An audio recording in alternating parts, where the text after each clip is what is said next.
Bonjour et bienvenue à ce deuxième jour de notre programme de 7 jours sur le thème éternel, donne-moi ta paix. Il n'y a rien, bien aimé, que tu as fait par le passé que tu ne puisses rattraper. Les choses anciennes sont passées. C'est pourquoi la repentance est l'une des étapes pour pouvoir activer ou désactiver tout ce qui était en toi, qui te tenait lié. Toute la culpabilité, tous les remords. Ces choses, il faut les laisser au passé. Il est temps d'avancer et d'avancer avec la vraie paix que Dieu peut mettre en toi. Aujourd'hui, nous allons examiner le passage tiré du livre d'Isaïe au chapitre 43, versets 1 à 3. Il est écrit: Ainsi parle maintenant l'Éternel qui t'a créé, ô Jacob, celui qui t'a formé, ô Israël. Ne crains rien, car je te rachète. Je t'appelle par ton nom, tu es à moi. Si tu traverses les eaux, je serai avec toi, et les fleuves ne te submergeront point. Si tu marches dans le feu, tu ne brûleras pas, et la flamme ne t'embrasera pas. Je suis l'Éternel, ton Dieu, le Saint d'Israël, ton Sauveur. Je donne l'Égypte pour ta rançon, et l'Éthiopie et Saba à ta place. Quelle déclaration exceptionnelle pour tous les rachetés du Seigneur. Bien aimé, lorsque nous proposons des versets bibliques, c'est pour que vous vous les appropriez, c'est pour que chacun, à la place de Jacob, mette son nom personnel, à la place d'Israël, mette le nom de sa famille, parce que Dieu nous interpelle chacun et Dieu veut nous redéfinir, et il veut que nous puissions nous-mêmes nous valoriser. La plupart des gens se laissent définir par ce que les gens pensent d'eux, parce que toute leur vie, leur famille leur ont prêté des petits noms, et eux-mêmes, ils ne savent pas ce qu'ils valent. Ils ne savent pas quelle est leur valeur aux yeux de Dieu.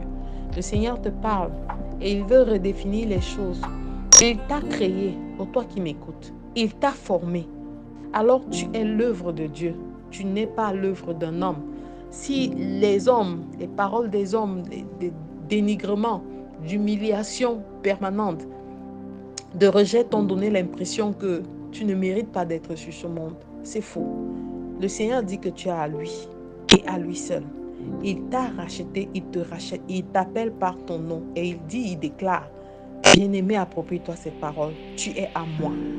Pour toi qui ne connaissais pas ta valeur, il est temps de redéfinir les priorités. La priorité, c'est Dieu et toi. Tu es à lui parce que tu lui appartiens. Dieu a dit, le Seigneur Jésus disait à ses disciples dans Jean 15, ce n'est pas vous qui m'avez choisi, mais c'est moi qui vous ai choisi afin que vous portiez du fruit. Bien-aimé, Dieu t'a choisi. Arrête de laisser les gens te définir. Laisse la parole de Dieu te définir. Arrête de laisser les dénigrements des gens faire de toi la personne amère que tu es. La réelle paix de Dieu en toi va enlever toute cette amertume afin que tu puisses avancer sereinement, afin que tu puisses être rempli de la paix que Dieu seul peut donner et que le monde ne peut pas donner. Le monde veut tout faire pour te déstabiliser. Le monde veut tout faire pour t'empêcher d'atteindre les objectifs, la vision que Dieu a mis en toi. Mais toi, garde les regards rivés sur cette parole et commence à te donner de la valeur.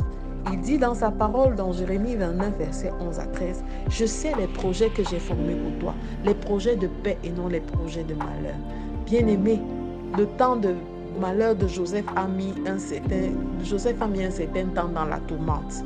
Mais ça n'a pas empêché que les projets de Dieu, de grandeur de Dieu pour lui ne se réalisent. Quel que soit le temps, quel que soit le lieu, la situation, le lieu, les personnes qui t'entourent ne définissent pas pour le moment qui tu es. Dieu définit qui tu es. Et il dit que tu es son choix. Il dit que tu es sa choisie. Il dit que tu es ta préférée. Il dit si tu traverses les eaux, je serai avec toi et les fleuves ne te submergeront point. Donc, il te garantit qu'il y aura des tribulations. Il te garantit qu'il y aura des attaques. Il te garantit qu'il y aura des oppositions, même là où tu ne t'y attends pas.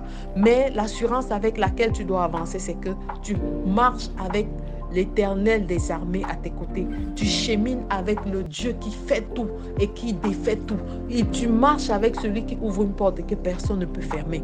Ces épreuves sont mises au-devant de toi, non pas pour te déstabiliser, mais pour t'amener à une autre dimension de gloire, pour bâtir en toi l'homme et la femme que Dieu veut que tu sois, afin que tu sois à ton tour un instrument de témoignage. Arrête de te dévaluer, arrête de te désillusionner. Non, je ne peux pas y arriver. Non, moi je suis qui? Non.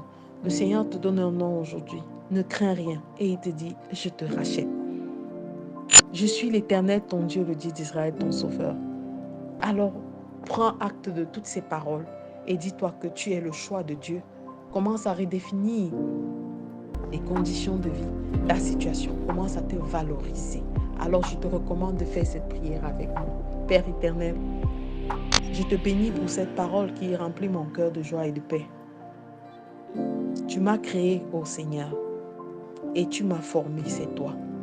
Je t'appartiens, Père éternel, esprit, corps, âme. Et je prie, Père éternel, que tu me donnes cette force de me voir comme ce guerrier, cette guerrière. Tu me donnes la capacité de me parler de moi-même en bien dans mon cœur. Seigneur, je veux être, Père éternel, une étoile, une étincelle, ce chandelier qu'on allume pour placer sur une table, afin de briller de mille feux pour ta gloire. Je suis béni, je suis la tête et non la queue. Je suis un enfant de gloire. Je suis abondamment rempli. Je suis abondamment oint. Et je sais, Père éternel, que ta gloire luit dans ma vie. Remplis-moi de ta paix parfaite. Au nom de Jésus-Christ, nous avons prié. Amen, amen, amen. Nous nous retrouvons demain pour une troisième journée exceptionnelle avec des programmes qui vous seront proposés à l'avance comme d'habitude. Restez scotchés. Shalom.